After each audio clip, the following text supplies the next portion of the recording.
ہمارے ذہنوں میں جو معیارات بیٹھے ہوئے ہیں وہ کیا ہے؟ کامیابی پیسے سے ہے، کامیابی جائیداد سے ہے، کامیابی کاروبار سے ہے، کامیابی شہرت سے ہے، کامیابی اقتدار سے ہے.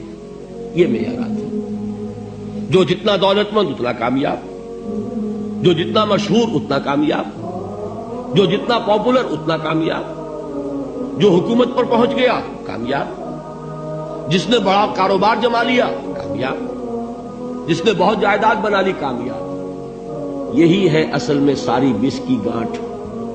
جو تصور کامیابی کا ہوگا اسی کے مطابق آپ کی بھاگ دوڑ ہوگی، اسی کے لیے جد و جہد ہوگی، اسی کے لیے توانائیاں صرف ہوں گی، اسی کے لیے دن رات کی مشقت ہوگی.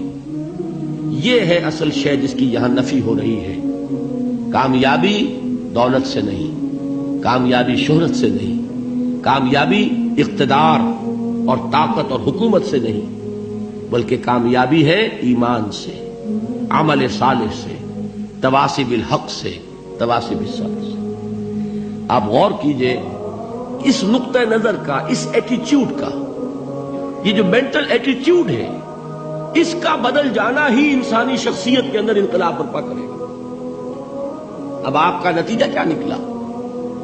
اگر تو دولت سے کامیابی ہوتی تو قارون بہت کامیاب تھا، اگر حکومت سے کامیابی ہوتی تو فرعون اور نمرود بہت کامیاب تھے. کامیابی ان سے نہیں ہے.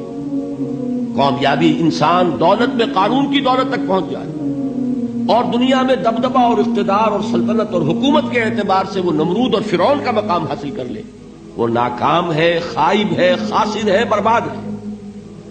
اور ابو ذر غفاری کامیاب ہے، چاہے ان کے پاس کچھ نہیں تھا، جھونپڑی تک نہیں تھی، کوئی گھر نہیں تھا.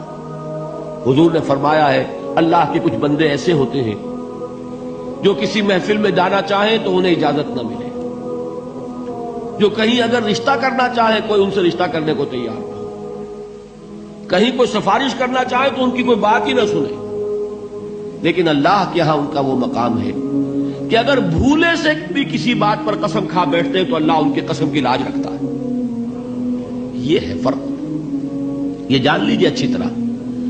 اس بات کا مان لینا آسان، اس پر سبحان اللہ کہنا آسان، لیکن اس کے مطابق آپ کے اپنے ذہن کا بدل جانا بہت مشکل. اس لیے کہ ہم متاثر ہوتے ہیں اپنے ماحول سے.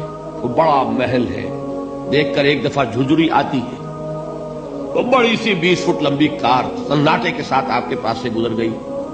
ایک دفعہ اعصاب کے اندر ارتعاش ہوتا ہے، محسوس ہوتا ہے بڑے یہ نصیبے والے لوگ ہیں، بڑے خوش نصیب، بڑے کامیاب. حالانکہ کچھ معلوم نہیں کہ یہی سب سے بڑی بد نصیبی ہو سکتا ہے کہ یہی سب سے بڑی ناکامی ہو. اگر ذہنوں میں یہ بات بیٹھ جائے کامیابی کس شے سے. یہی وجہ دیکھیے قرآن مجید میں بارہا آپ دیکھیں اولئک ھم المفلحون، یہ ہے لوگ کامیاب ہونے والے.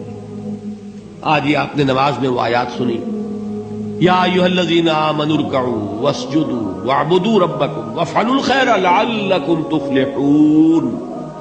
اے ایمان والو، رکوع کرو، سجدہ کرو، اپنے رب کی پرستش اور بندگی کرو اور اچھے کام کرو تاکہ تم کامیاب ہو جاؤ. تو کامیابی کن چیزوں سے ہے؟ یہ ہے سب سے بڑا سبق. یہ ہمارے دل میں اگر بات بیٹھ جائے، ٹھک جائے، تو زندگی بدل جائے گی. صبح و شام بدل جائیں گے، نقشے بدل جائیں گے، بھاگ دوڑ کا رنگ بدل جائے گا، ویلیو سٹرکچر بدل جائے گا. آج وہ ایک چیز نہایت اہم نظر آ رہی ہے، کل نہایت غیر اہم نظر آئے گی. جیسے کہ حضور کی حدیث ہے مالی ولی دنیا، مجھے تمہاری اس دنیا سے کیا سروکار ہے. انما مثلی کراکب استظل تحت شجرۃ ثم راح فترکها، میری مثال تو اس سوار کی سی ہے جو تھوڑی دیر کے لیے ایک درخت کے سائے میں ٹھہرتا ہے سستانے کے لیے، پھر وہ اپنا راستہ لیتا ہے. اسے اس درخت سے مستقل تعلق اس کا نہیں ہے، وہ اس کا گھر نہیں، وہ اس کی منزل نہیں. اسی طرح یہ دنیا میرا گھر نہیں ہے. اب دیکھیے ہم کہتے ہیں انا للہ و انا الیہ راجعون، ہم تو مسافر ہیں، ہم اللہ کے پاس سے آئے، اللہ کی طرف ہمیں لوٹ جانا ہے. کن فی الدنیا کانک غریب و عابر سبیل، حضور فرماتے ہیں دنیا میں ایسے رہو جیسے کہ تم اجنبی ہو یا راہ چلتے مسافر. لیکن یہ طرز عمل کب ہوگا؟ جبکہ یہ آیت ہمارے ذہنوں کے اندر بیٹھ گئی ہو، والعصر ان الانسان لفی خسر الا الذین آمنوا وعملوا الصالحات وتواصوا بالحق وتواصوا بالصبر۔ یہ ہے اصل بات جو میں نے عرض کیا تھا کہ میں بتاؤں گا صحابہ کیوں ایک دوسرے کو یاد دلاتے تھے۔ اس لیے کہ دیکھیے جیسے برف باری اگر ہو رہی ہو، آپ باہر نکلیں گے تو برف آپ کے کپڑوں پر جم جاتی ہے نا، تو آپ جھٹکتے ہیں کپڑوں کو تاکہ برف ہٹ جائے۔ ہمارے ایمان پر اس دنیا میں رہتے ہوئے جب ہم متاثر ہوتے ہیں ماحول سے تو گردہ آ جاتا ہے، برف پڑ جاتی ہے، اس کو جھٹکتے رہنے کی ضرورت ہے۔ اور وہ جھٹکنے کی بہترین اور مؤثر ترین شکل یہی ہے کہ یاد رکھو کامیابی ان چیزوں سے نہیں ہے۔ چمک دمک جو ہے دنیا کی، یہ ساری چمک دمک جو تمہیں رجھا رہی ہے، جو تمہیں اپنے اندر گم کیے ہوئے، یہ لفظ گم پر اقبال کا وہ شعر یاد آ گیا کہ کافر کی یہ پہچان کے آفاق میں گم ہے، اور مومن کی یہ پہچان کے گم اس میں ہے آفاق۔